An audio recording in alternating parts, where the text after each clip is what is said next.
mais on ne sait même pas pourquoi. Tous les jours on fait la Hamida, on fait 18 bénédictions, mais on ne sait pas pourquoi et comment. Alors déjà, on sait que dans la Hamida, initialement, il y avait 18 bénédictions. 18. Après, plus tard, quand il y a eu des personnes qui ont renié la Torah, on a ajouté une 19e bénédiction. Donc la Hamida, initialement, c'était 18, après il y a une 19e bénédiction. Par rapport à quoi il y a 18 bénédictions dans la Hamida? Par rapport à quoi? Première réponse de la Gemara. Par rapport au psaume, vous savez que quand on reçoit le Shabbat vendredi soir, on chante un psaume. Mizmor le David, Elim. Il y a là-bas, dans ce psaume, il y a 18 fois le nom d'Hachem. Dans ce psaume. C'est pour ça, par rapport à ce psaume, on dit 18 fois, il y a 18 bénédictions, donc 18 fois le nom d'Hachem dans l'Amida. Première réponse. Deuxième réponse, c'est ce qu'on fait tous les jours. Si on regarde dans le Kirat Shema, combien de fois il y a le nom de Dieu dans le Kirat Shema? Rabbi Shimon ben Levi nous dit 18 fois il y a le nom de Dieu dans le Kirat Shema. Ça aussi par rapport à Hamida, c'est pour ça que dans l'Amida, 18 bénédictions il y a initialement. Une troisième réponse par rapport aux 18 vertèbres que nous avons dans la colonne vertébrale.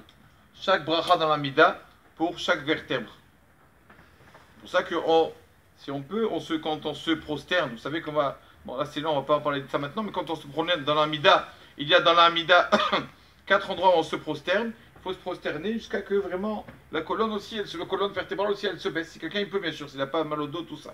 Parce que c'est par rapport à cela. Et donc, voilà, c'est pas obligé. Même ça suffit, mais le mieux c'est vraiment de se baisser. Donc la Gemara dit, bon d'accord, il y en a 18, tu as dit, mais maintenant on voit que dans la Mida, il y a 19 bénédictions, il n'y a plus 18. Ce que tu as dit, ça vaut plus rien. La Gemara dit non. Parce qu'il y avait des personnes, des tzaddokim, c'est des personnes qui quoi?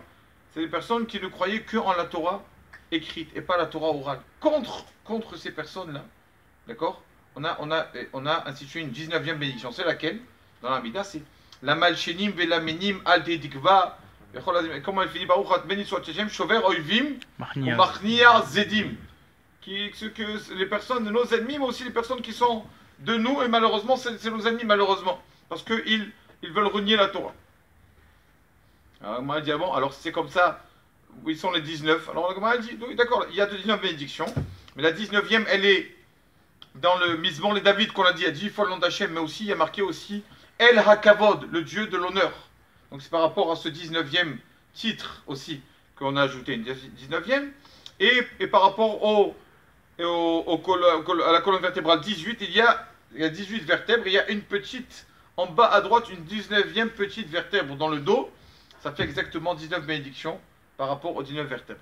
On a pris de Kippour, de Purim, justement l'histoire de Purim, comment on doit faire la Hamida. Est-ce qu'on doit être triste quand on fait la Hamida? Comment ça doit se passer?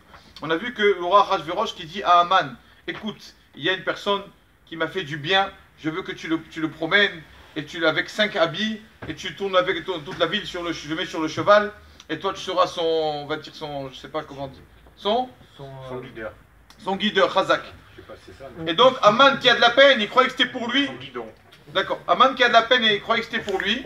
Et Haman, qu'est-ce qu'il fait? Haman, il va voir Mordechai. Il lui annonce, pour lui annoncer, qu'il va le prendre et qu'il va le tourner autour de la ville.